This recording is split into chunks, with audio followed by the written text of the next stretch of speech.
Anybody here knows what mortgage stands for? What it actually means? So in Latin, by the way, it stands for death pledge. Think about that, right? Death pledge. I want to sign that. What happens is you're signing this document that is, the mortgage itself is pledging the house as security against the debt. That's literally all a mortgage is. You also sign something called a note, which is your personal obligation to repay the debt. All right, that's the important one. We actually get you to sign a piece of paper that says, you know, if you don't pay this, we take this away from you. Because you didn't know that? I mean, you're adults, right? I mean, come on, let's get to that. So, together with all improvements, now are hereinafter erected. So if you build a deck onto the property and they foreclose on you, you don't get to take the deck with you, they're taking that too. All right? Here's my favorite part, borrower's covenants. You are over 18 years of age, end of sound mind, and you must be both. I always wondered if you asked a crazy person if they were crazy, what would they tell you? Yeah, I'm fine. Payment of principal, interest, escrow. What they're telling you is, hey, there's a payment. Your payment's going to be your principal, interest, your taxes, and your insurance. Application of payments and proceeds. So what they're telling you now is your first payment is almost all interest, and your last payment is almost all principal. Mortgage companies get all their money in advance. It comes up real quick. So like 98% of your payment goes towards interest. So in case you move in 5 years, they made more than you did. Funds for escrow items. So what they're telling you here is, hey, your taxes and your insurance are going to be included in your payment. So we're going to take 1/12 of your taxes and 1/12 of your insurance, and we're going to add that to your principal and interest, and that's going to be your total payment. We call it pity because we take pity on you for having to pay it. Pity stands for principal, interest, taxes, and insurance. It's not that we actually take pity on you. That's a pretty long clause until you get down to here where it says charges and liens. So it's pretty funny, they spend about 3/4 of a page telling you that your taxes and insurance are included in it.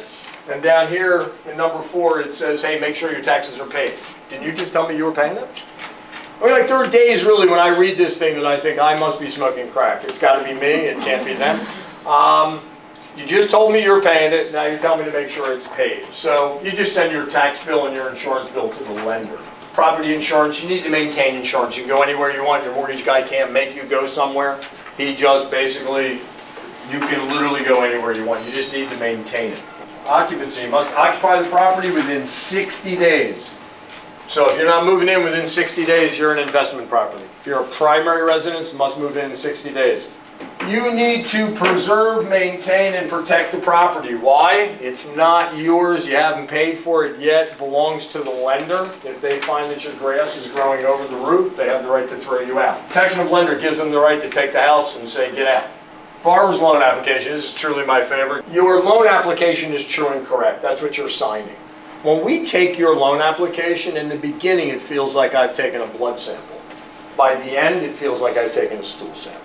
So, if by the time I'm getting you to sign this, it's not correct, man, it ain't ever getting more correct than that. 18 people have poured through your file and beaten the daylights out of it and told you how stupid I am. Trust me when I tell you it's correct. Mortgage insurance. So, typically if you're putting down less than 20%, you have something called mortgage insurance. We can make that mortgage insurance go away. However, even when we make it go away, we're telling you that there was mortgage insurance, which is true. When we make it go away, we just buy it in advance in a lump sum. We just make the whole thing disappear. But nonetheless, you still had mortgage insurance. By the way, today's laws, mortgage insurance is no longer deductible on your tax return, so the idea of making it go away is a pretty good one. Assignment, miscellaneous proceeds, forfeiture. So this is relatively new. They make changes to this, like every time I lose a little more hair, they make a change. I did have hair once, I promise. So if they foreclose on you and they sell the property for more than you owe, they actually have to give you the money back. They can't make a profit on your pain. So, used to be when I had hair, by the way, when they foreclosed, whatever they got, they kept, and you were, sorry, out of luck. If they forget to tell you were late, they don't waive the right to tell you later.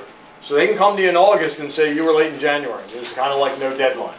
They just keep coming. Something happens to one of you, the other's responsible. If you own it by yourself, something happens to you, you die, your state's responsible.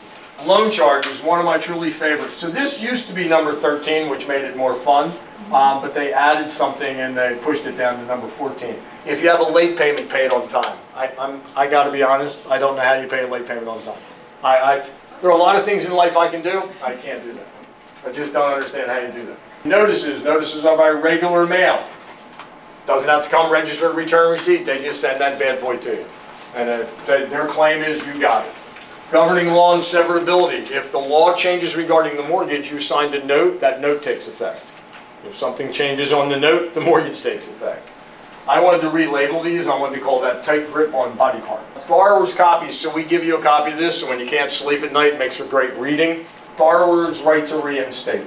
You have up until 1 hour prior to the commencement of bidding at sheriff's sale to pay them any and all the money you owe them if you're in arrears. I had an argument with an attorney not that long ago where I said to him, how do I know when my hour begins if I don't know when you took it? All right, that seems unfair to me. Maybe I wanted to be right at the hour. So how do you know if it hasn't begun when the hour started? But you do have up until 1 hour prior to the commencement of bidding at sheriff's sale to pay them any money that you owe them in arrears. Sale of note, change of loan servicer, notice of grievance. I would laugh at that too. We're going to sell your loan. You may grieve if you wish. I don't know why you would care, but everybody sells their loans. Think about this just for a minute as a lender. I've got $1 million, and I make my living by lending it. So I can lend 10 $100,000 loans, and then I'm out of business. What do I have to do? I have to sell those loans. So everybody sells those loans to Fannie Mae. Everybody. Wells Fargo, Bank of America, all the big lenders sell their, that's how they get their money back to go do it again and again and again and again.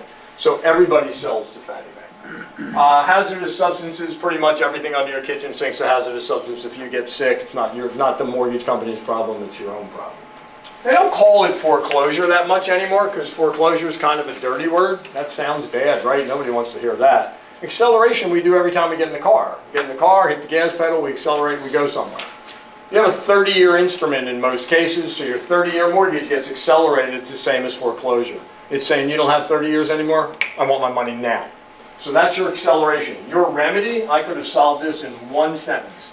Acceleration remedy, pay them the money you owe them. If you pay them, you've remedied whatever your foreclosure issues are. You just got to get it to them an hour beforehand. Once you are paid up, you are released. You must pay to have that release recorded. So the mortgage company does not pay to do that, you do. And I call this my mother clause. They only have to tell you once you screwed up. Like my mother, they repeatedly tell you. Right? It always gets, I told that to my mother when she did her mortgage. She was not really thrilled.